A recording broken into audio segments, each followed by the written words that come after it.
This is Your City Could Be Better, because it could be. I'm David Plotz. If you love your city and still complain about it, you're in the right place. My hometown of Washington, D.C. has traffic cameras, automated traffic cameras everywhere, like really everywhere. The city brought in nearly $270 million for more than 500 automated speed cameras last year. And there is a single camera, which I have never yet triggered, as far as I know, that brought in more than $9 million. My girlfriend used to live near a place that we called the $1 Million intersection. And it was called that because it was like in a very quiet residential neighborhood, nothing much going on. But there was a single camera at a stop sign that brought in $1 million. House Republicans, who don't like anything really much that happens here in D.C., have been pushing a bill to abolish speed cameras in the district. It would make the D.C. government a lot poorer. But the question is, would it make our streets a lot less safe? So today on Your City Could Be Better, would your city be better if it had a lot of automated traffic cameras? Bridget Todd, you're the host of CityCast DC, co-host of CityCast DC. You're a fellow DC driver. Can you just describe for our listeners who don't live here the presence of cameras in DC's driving life? What is it like, and what are they watching us for? Ooh, I think there's sort of two main things going on here. The feeling of what it's like to drive around DC streets when you know there are these cameras everywhere, and then the reality. The feeling that I have, that I bet a lot of people who drive around DC streets, is that you need to be hyper aware of what you are doing at all times, because the moment you slip up, boom, you're going to get a ticket in the mail. That is how I feel when I drive. I feel like I am no longer able to drive reasonably. However, that feeling is not actually borne out by the reality, because in reality, the speed cameras only trigger if you're going 10 miles over the speed limit, which might not sound like much, but is a significant amount of over the speed limit in a residential place like DC. So these cameras are not just for speed. They are also looking for things like being in a bus lane. I live right next to a bus lane is where my apartment is. And so this is one that comes up a lot for me.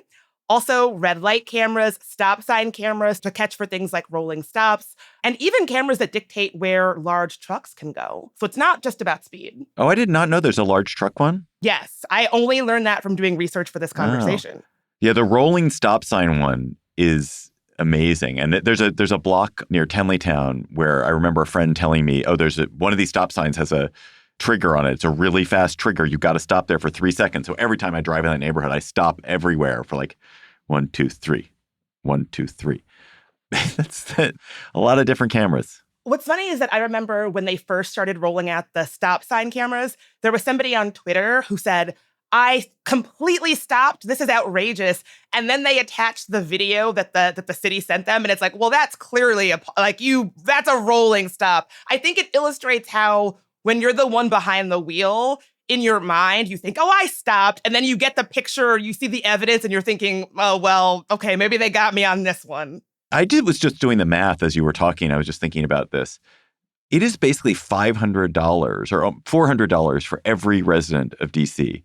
Now, a lot of these tickets are going to people who don't live in D.C. and they may or may not pay them. But think about it. That's $400 that each of us is paying every year, theoretically, to account for the fact that we're speeding or we're running a red light or we're rolling through a stop sign. That's a lot of money. Part of the prep for this conversation was getting into a little bit of a low-level argument with my husband, who is the chief driver in our household. You know how couples will have the one person that drives and the one person who knows when everyone's birthday is and like handles the social calendar. He drives in our household. And we share one car. I went to the DMV recently to update my driver's license. And they said, you have a lot of outstanding tickets to deal with. And I said, me? I barely drive. Certainly this is some mistake. And the woman at the DMV, she lowered her glasses to the bridge of her nose and said, do you got a husband? And I'm like ashamed to tell you how much I owed in tickets. Come on, Bridget. Come on. It was $4,000. Oh, my God. Is that not crazy? Now, this was over the course of years. This was a cumulative amount. Well, it can't be that many years because you can't renew your registration without paying it off, I think. That is true. Shout out to the ladies at the DMV. They did me a solid, and I did leave with my driver's license. But I also left with smoke coming out of my ears about my husband. And like, it's just the worst because when you share a vehicle, you're like, well, I'm kind of responsible for this, but I didn't get these tickets. I don't even really drive. Oh, my God. I wish I'd been a fly on the wall at the Todd household that evening. Okay, so tell us, again, listeners who don't experience this, how does this work? So there are cameras, they catch you, they take a photograph of you, and then they send you a ticket, right? Exactly like that. So most of these systems are using sensors or radar to detect violations, and they photograph the vehicle, they get your license plate, and then the registered owner gets mailed a citation. It's a much more impersonal version of this compared to being pulled over, where you might get a little bit of a window to plead your case. Nothing like that. There is no officer interaction. If you're me, you're just getting mailed a picture of something that your husband has done wrong with the car and a fine. And again, for the speeding, generally the trigger is 10 miles per hour over the speed limit. And so if you're going less than that, you're not getting a ticket for this. And so, in my opinion, that is a decent amount over the speed limit where, okay, you might have really earned this ticket.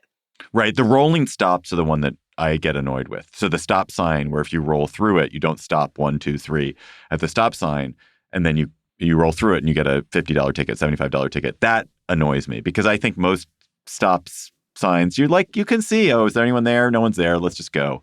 And in fact, the full stop and the restart takes a lot of energy, and it is wasteful for the environment when you do that. How did DC end up with so many automated cameras? Are we unique in that way? I feel like we are exceptionally at the far end of it, but we're not the only city that has them. You are correct. DC is a little bit unique in this sense. So we really embraced automated enforcement, I would say earlier and also more aggressively than a lot of American cities, because DC had two problems, right? This dangerous driving that is absolutely happening in DC and a limited traditional traffic enforcement, right? We've talked about it on CityCast DC quite a bit. DC has struggled with a police shortage. And so we have limited, the idea that you would be pulled. I mean, I have been pulled over by human traffic police before, but that is limited in DC. And so automated enforcement really kind of becomes a more attractive option. It works 24/7. It does not require an officer to physically be out there stopping cars. And it sort of makes sense in a city like DC. And then DC rolled out this initiative called Vision Zero, which is aimed at getting pedestrian fatalities down to zero. And that turbocharged everything. So these cameras became one of the central tools because they were scalable. And also, putting up a camera is a lot more politically simple than redesigning a dangerous street, right? Cameras are one of the few transportation policies that cities can get on the streets pretty quickly. Right. Can they do it without any permission? Can they just go ahead and do it? More or less, yeah. Right. Whereas if you want to put traffic calming measure, or you want to bump out of curbs so that people drive slower, it narrows the street, the businesses in this there will complain. The neighborhood association will be like, oh, is that correct? Should it be 6 inches wider? Or should it be 6 inches narrower? Are they fair? Is this a fair way to raise revenue? I mean, it depends on who you ask. When my co-host and I, Mike Schaefer, had a conversation about this way back when, my big concern was whether or not the cameras were being put in equitable areas. I could very easily imagine a scenario where these are being put in areas where one demographic is being, hit harder than another. I would say that, a lot of critics of the cameras argue that if safety was the only goal, then these cameras would not be placed where they are, right? They're placed in these high traffic areas. And so, as you started our conversation with, it generates a ton of money for the city. At the same time, many of the highest revenue corridors are corridors where speeding genuinely is dangerous. And so, I'm no traffic expert, but I don't think it's a coincidence that these wide, fast commuter corridors where people kind of will naturally accelerate or naturally drive a bit aggressively are also the places that are these huge moneymakers. If you live in DC and drive in DC, you know exactly the places I'm talking about, places like New York Ave, Northeast, Connecticut Avenue, which is, I think you might be a little bit familiar with that personally, David. Yeah. There's this wonderful piece, I don't know if you read a few years ago, by a woman named Maren Kogan in Vox it was about Strodes. It was the most dangerous road in America is the name of the piece. And it's an amazing article about this road in Florida where an astonishing number of people had been killed over the last decade. 27 people had been killed, pedestrians. And the reason is just what you were citing. It's like a sort of a commuter road. People are going faster than they should. But it's also a place where there are a lot of pedestrians, which New York Avenue and Connecticut Avenue are places where there are pedestrians. And that is a recipe for real danger. And so calming that traffic, slowing the traffic down is very important. And so absolutely can understand why you would want, as somebody concerned with safety, to slow people down. And cameras, I suppose, are one way to do it. And so you were talking about how Vision Zero was one of the drivers of the increase in the number of cameras, and that started about 10 years ago here in DC. It's a global movement, but the DC incarnation of it started about 10 years ago. There has not been a decline in fatalities for pedestrians. Pedestrians are still getting killed in DC at a pretty rapid clip. So these cameras haven't made everything that much safer, have they? Yeah, that, I'm sorry to say, that is kind of the rub here. So I guess I need to speak carefully. It is true that the cameras have lowered people's speeds. However, as you noted, Vision Zero has not been achieved. We are not down to zero, right? And so while we do have very strong evidence that the cameras are causing people to change their driving behavior, that has not necessarily, solved traffic deaths citywide. And so this is my issue with the cameras, is that I think that, you get a map of where they are in the city, to slow down locally around that area, and then maybe you keep driving normally. And I think that too much reliance on this level of automation to solve what is actually kind of a complex problem, a solution that does not involve things like actually making the street safer, actually addressing sort of like, things that are going to actually meaningfully make a difference. Just focusing on something so localized as the cameras, even if they do cause people to slow down, which they do, doesn't automatically get us to a place where we're going to even potentially see something like Vision Zero, where no pedestrians are killed in traffic incidents.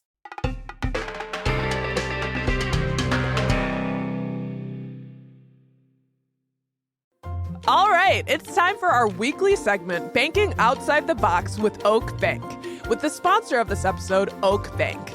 It's your opportunity to get your banking and financial questions answered by an expert.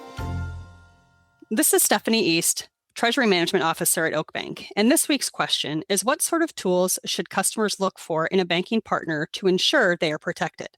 That's a great question, because fraud prevention really starts before any transaction ever hits the account. The first layer of protection is how well we know our clients and their businesses. We take time to understand their normal payment routine, so when something doesn't look right, it stands out quickly. From there, we add technology to strengthen that protection. One of our core tools is Positive Pay, which many clients already use for check fraud. With Check Positive Pay, clients enter a list of issued checks in online banking, and when a check is presented, we match it, flagging anything that doesn't align for review. We take that a step further with ACH Positive Pay, which works similarly but for electronic transactions. When an unfamiliar ACH transaction comes in, the client is alerted and can approve or reject it. They can also create approved vendor lists and set payment limits so routine transactions flow smoothly while anything unusual is flagged. Recently, a client received an alert for an ACH debit that didn't match their usual vendors or payment pattern. Because they recognized it wasn't part of their normal activity, they rejected it immediately, stopping a fraudulent transaction before any money left the account. Together, strong relationships and tools like Positive Pay give our clients better control, greater efficiency, and real peace of mind. To learn more, reach out to us at Oak Bank. Huge thanks to Oak Bank for sponsoring this segment. If you've got a banking or financial question, hit the link in the show notes. You might even hear it answered in an upcoming episode.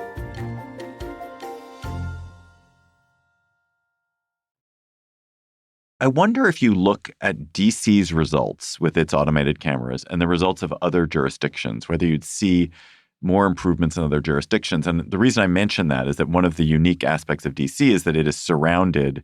It's a very small city, and most of the driving, or a significant percentage of the driving that takes place in DC, is not done by DC residents. It's done by people from Maryland and Virginia primarily, because they commute into work there, or they transit through DC on their way somewhere else. DC is just geographically small. Maryland and Virginia are geographically big. It stands to reason that a lot of the drivers would be from outside.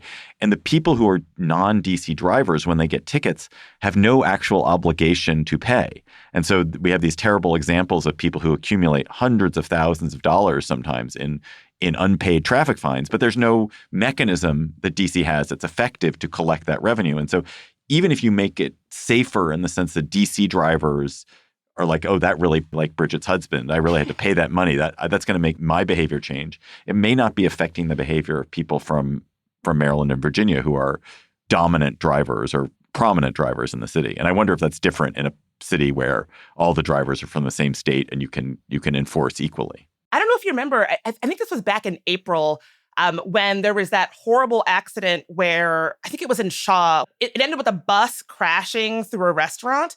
And as we now do, when that happened, it was horrible, lots of photos.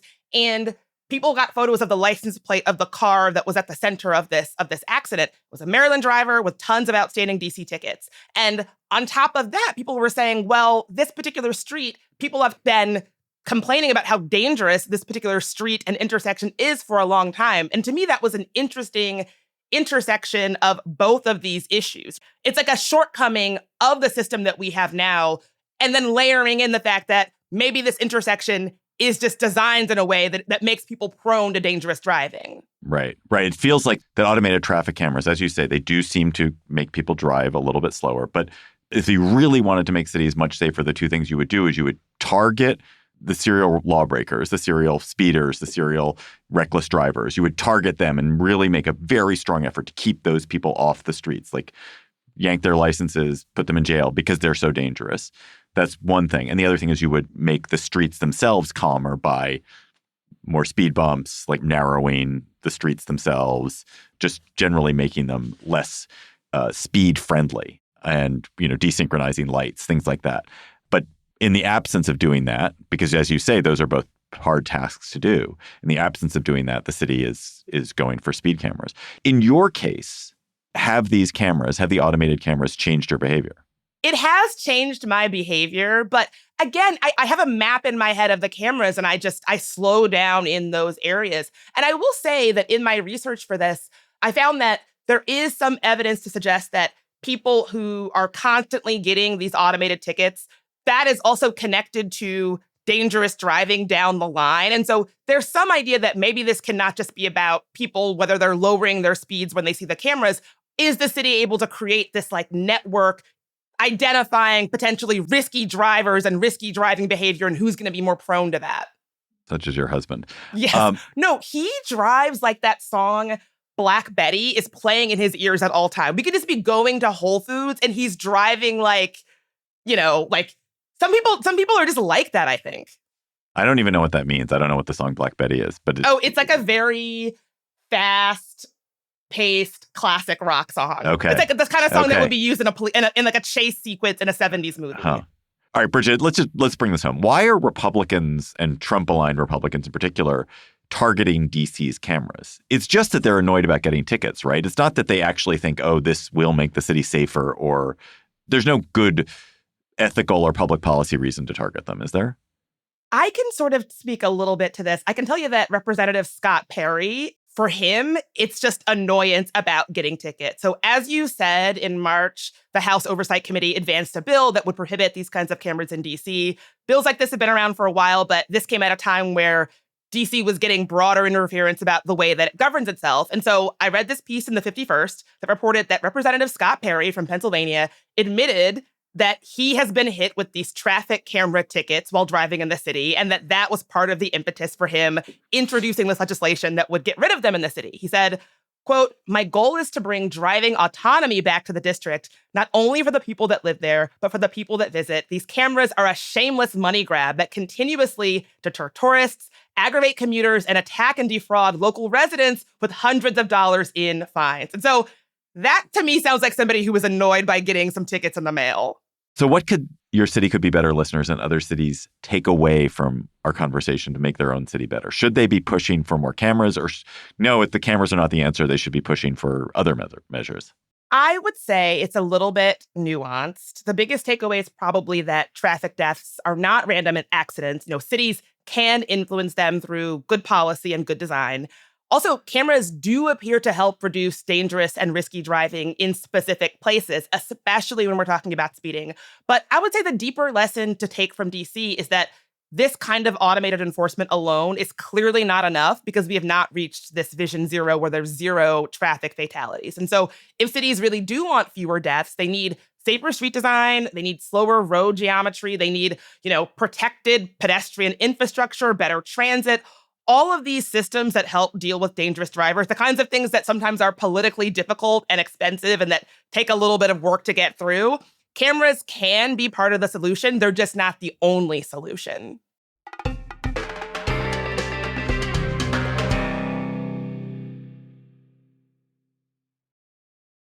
Bridget, that was so fun talking about. But you know what? There's an even funner topic for us to discuss in our Word on the Street segment.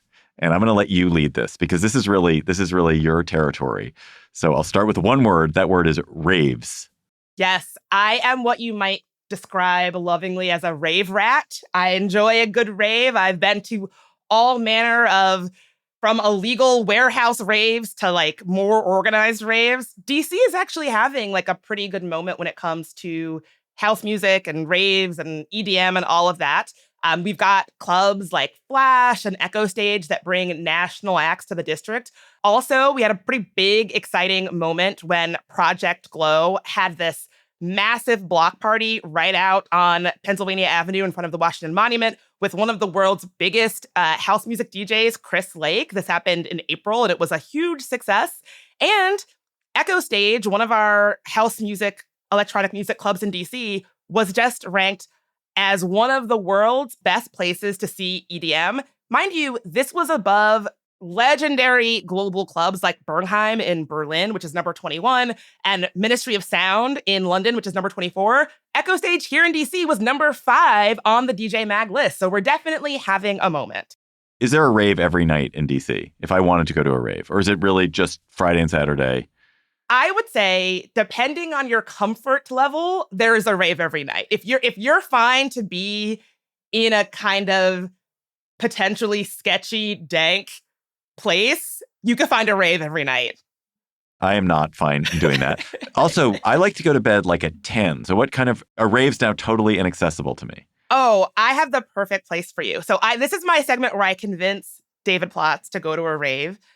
I could design this as the sort of Black Diamond rave experience where you really want do you want to do it on hard mode or a little bit of a gentler ramp on? So for you, I would say you should go to Flash, specifically their summer series Sundown, which takes place on their rooftop. They have these wonderful legendary DJs. It starts early. The vibes are always fantastic. It's an open air roof. You get to watch the sunset, which is always beautiful and iconic. And it's over by 9 o'clock. So you'll be back at your home in bed by 10 p.m. if that's what you want. That's amazing. That actually sounds great. How many people at Echo Stage are there? It's a big night. Are there 100 people there or are there 1,000 people there? Oh, Echo Stage is like thousands. It's a massive club. In my opinion, it has one of the best sound systems in the Mid-Atlantic. I'm even throwing in big New York City clubs in that. It is a massive, massive club. Now, Bridget, compared to me, you're extremely young, but compared to younger Bridget, you're extremely old. Yes. Are you, I'm not going to guess how old you are, but are you at the old end of people at raves or is raving now for everybody? This is such a good question. I've been in raves where I'm the oldest person there, and I'll proudly own that. But I think that's sort of why I enjoy rave culture, particularly rave culture in DC so much, is that it is pretty inclusive. It's the kind of thing that you could be somebody who is in your late 30s, 40s, 50s, go solo and still find your people. And you're not going to find people who are like, what's this old person doing dancing on the dance floor? That's like why I enjoy these spaces. Yeah. The community spirit of just like letting go and letting the music take you on a dark dance floor. And is it all EDM or am I going to hear Madonna? You can hear Madonna. It depends on what you want. You know, I definitely gravitate more toward house stuff. But yeah, if you're looking to hear a little like familiar, I would say more like the Depeche Mode kind of vibe, like that, there's okay. Always a dance floor in DC playing Joy Division or something like that. And do I have to take drugs or not? Drugs are totally optional. I know people who are stone cold sober and that's part of it for them. I've also been to sober raves in DC. There's a really fun series called Daybreaker where it's geared toward sort of wellness. And so you go very early and they've got coffee and kombucha and it does feel like a rave, but there's no pressure to do any kind of substances. I will say substances is part of rave culture, but it doesn't have to be. And how expensive is it? Does it cost to get into Echo Stage? Echo Stage is one of the pricier places to see a show. In my opinion, it's worth it. If you're looking for something that's a little more economical, DC's newest warehouse is called Berta, and I went there for New Year's Eve, and it was I think it has 3 stages and installations, and it's like acres. It's like a huge, huge, huge place. And I think it was like $25, and I got to see like 7 different DJs. Yeah, that was my last question, actually. Am I going because there's some DJ I want to see? Or am I going because I'm just going to go dance? Or is it like, oh, no, DJ Knowledge is playing? It depends. I think in DC, I think it's really about you just want to go and dance. Like when it's not so expensive, the stakes are lower and you can buy a ticket and just see. Like I buy tickets to stuff where I don't even know the DJ just to experience them and see what it's going to sound like. I think when it gets to be a little pricey, that's when you have to be like, okay, well, I have to really want to see this DJ. I really have to know this DJ to plunk down my $70 or something for this experience. So a DJ can be really great or not great. Like it really can make a huge difference. Oh, yes. I've seen DJs who I like and I listen to their music and then I go see their set live and I'm thinking, that was a bust. You just pushed buttons and you didn't really get to see anything good. There's like a feeling that you're looking for on a dance floor that even DJs that I like can't always bring that feeling. I just thought it was like, do they play a Fergie song or they don't play a Fergie song? I didn't realize that there was a whole thing like that. But obviously, I guess the great DJs make tons of money and are international celebrities. So they must have a special set of skills that make things special. Have I convinced you to come raving with me, David? Totally. The idea of the Sundowner sounds really nice. I like to go dance. That seems nice. I mean, I'm a billion years old, Bridget, so I don't know that they would actually welcome me, despite what you said. But maybe I'm wrong. Maybe I'm being cynical. Yeah. When we talked about raving on CityCast DC, my colleague Julia asked if I had any advice for people who were older or feeling nervous or, flying solo. And I would say, like, at least the places that I go, people are very welcoming. There's this concept in raves called PLUR, which stands for peace, love, unity, and respect. And I think that a lot of folks in DC try to bring the PLUR vibes to the dance floors. Oh, that's so great. That was wonderful, Bridget. I'm convinced. Bridget Todd, co-host of CityCast DC, thanks for coming on Your City Could Be Better. Your city could be better if it had Bridget. Listen to Bridget on weekday mornings on CityCast DC.